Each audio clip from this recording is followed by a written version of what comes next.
আসসালামু আলাইকুম।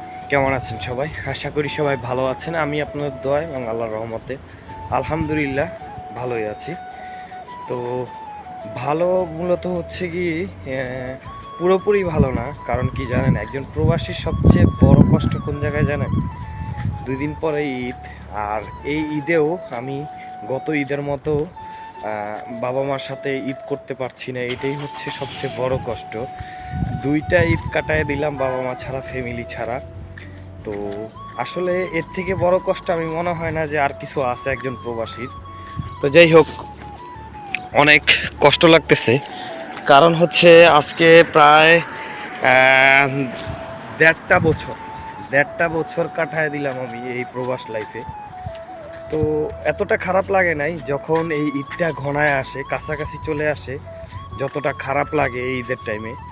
তো যাই হোক, আল্লাহ তাআলা হয়তো নসিবে রাখছে, যে কারণে এটাই সবচেয়ে বড় কষ্ট লাগতেছে। তো আসলে কিছু বলার নাই, ভাগ্যে যদি এমনটা লেখা থাকে তাহলে তো এমনটাই হবে, স্বাভাবিক। তো দেখতে দেখতে কিন্তু রোজা চলে গেল প্রায়, আর আছে মাত্র 2টা দিন। আজকেই হচ্ছে রোজার লাস্ট জুম্মা। তো এই রোজার লাস্ট জুম্মা, আজকে শুক্রবারের নামাজ পড়লাম, এখন যাচ্ছি বাসায়। তো আসলে মনটা অনেক খারাপ হয়ে গেল যদি এটা ভাবি যে 2 দিন পরে ঈদ, আমাদের মধ্যে কোনো কেনাকাটার আমেজ নাই, কোনো আনন্দ নাই, কোনো ফুর্তি নাই।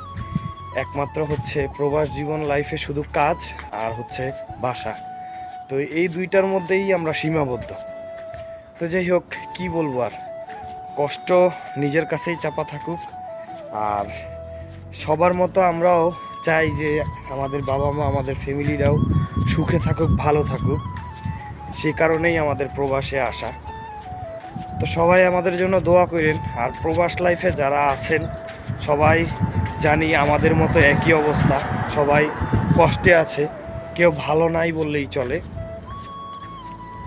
তো ভালো থাকবেন, আর সবাই সবার জন্য দোয়া করবেন যাতে আল্লাহ তাআলা আমাদের দিনগুলোকে আরও সহি সালামতে পার করে, এবং এই কষ্ট থেকে যাতে, প্রবাস লাইফ থেকে যারা মুক্ত চায় তাদেরকে যেন আল্লাহ তাআলা মুক্ত দেয়। কারণ হচ্ছে এই প্রবাস লাইফটা আসলেই কষ্ট। এই প্রবাস লাইফটা যতটা সহজ মনে করছিলাম আসলে ততটা সহজ না। তো আসার পরে হয়তো বা বুঝতে পারছি। তো প্রবাসে তো আসলে মূলত কেউ সুখের জন্য আসে, আর কেউ শখের মধ্যে আসে। তো যারা সুখের জন্য আসে তারাই বোঝে একমাত্র প্রবাস লাইফে আসাটা কতটা বেদনাদায়ক। তো যারা কষ্টে ফ্যামিলিকে ভালো রাখার জন্য আসে তাদের উদ্দেশ্যে বলি, আপনারা ধৈর্য ধরুন, আমার মতো আমিও ধৈর্য ধরতেছি। ইনশাআল্লাহ একদিন সফলতা পাবই। আর জীবনটা এতটা সহজ নয়, যতটা সহজ হয়তো আমরা আগে মনে করছিলাম, এতটা সহজ নয়। আস্তে আস্তে বুঝতে পারতেছি আসলে দিন যত যাচ্ছে জীবনটা যে কত কঠিন সেটা আস্তে আস্তে মাথার ভিতর ঢুকতেছে। তো যাই হোক, অবশেষে একটা কথাই বলবো, সবাই দোয়া করবেন। সামনে ঈদ, সবাইকে অগ্রিম ঈদ মোবারক। আর ঈদের দিন আমাদের কেমন যাবে প্রবাস লাইফ সেটা আপনারা খুবই ভালো করে জানেন। আমরা যেহেতু প্রবাসী, ঈদের দিন কাজের মাধ্যমেই যাবে।